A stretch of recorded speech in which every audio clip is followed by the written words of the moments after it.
sense of digital. And I thought I would start with, next slide, cats.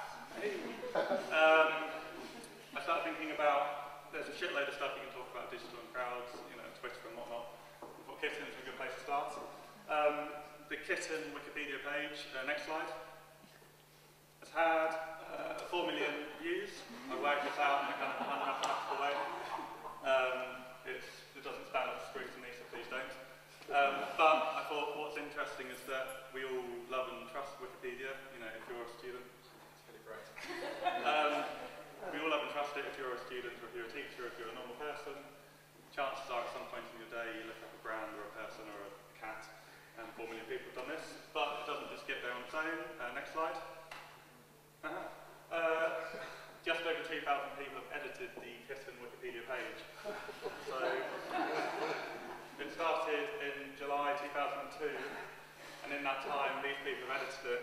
I think the average edit rate for the kitten page is 1.82, which means over 1,000 individual people have edited it. And I just thought that's amazing, you know, it's crowds that are creating something about kittens.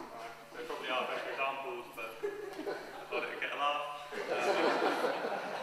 And then I thought, this is kind of cool and really exciting. Next slide. But also a bit crap. Everything we talk about digital has a real life impact. So this is a study from Greenpeace that the digital industry, or digital, not industry, not people like me, but digital in general accounts for a massive amount of pollution. This is a Google data center. Google, Facebook, Wikipedia, they're all very, very shy about where their data centers are because there's a real world impact on all of the videos, the photos, the edits, the kitten articles that we put up online. You know, they have an impact in the same way that when you fly somewhere, or you drive somewhere, or you do anything, you know, there's a real world implication, the cloud, as we call it. So, I started thinking about the cloud, or the crowd, and the cloud has a kind of real world impact. And then I started thinking about the biggest crowd, so next slide. Facebook. I think there's something like 700 million people on Facebook. It always gets bigger. So I put in Brighton to kind of make it a bit smaller, a bit more understandable. Facebook's a bit shitty because it's all about advertising.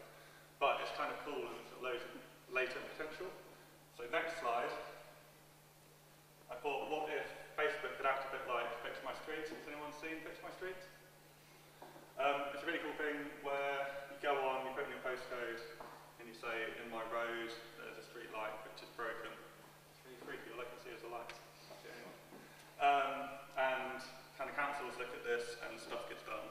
So the power of the crowd using digital is kind of affecting real world change. And if you think about the 700 million people on Facebook, or the 200 or so friends that you've got, what you could do with that if, next slide, we weren't all so busy playing really crappy games like Farmville. So this has got, you know, millions of people playing it, makes millions of dollars. And I just think there are lots of crowds online that are kind of slightly wasted. So, next slide. This is a cool quote from an ex-Facebook guy saying that, you know, we've got all these amazing infrastructures, we've got this amazing technology. What if we started pointing at kind of real-world problems? We could do a lot more than kind of clicking on cows. Someone actually created a game to lampoon Farmville called Cow Clicker. Like, 50,000 people play it, you just go on and click a cow. But if we could actually apply it to real world problems, it would be quite cool. Next slide. People do this. So this is a Wall Street Journal article. A group of scientists can break down this AIDS kind of structure. There's a particular structure that when you first kind of contract the AIDS virus, they can work out how it was structured. So they made it into a video game, and thousands of people played it and actually did it. And it had been kind of confusing scientists for decades. So there's all of this amazing potential for doing amazing stuff, but we kind of lose sight of it if we try and sell stuff. Down to people like me, so I'm kind of inherently evil. So just kind of finish, next slide. So my problem with crowds is that there's amazing potential. Digital has a million and one ways which are paid or free to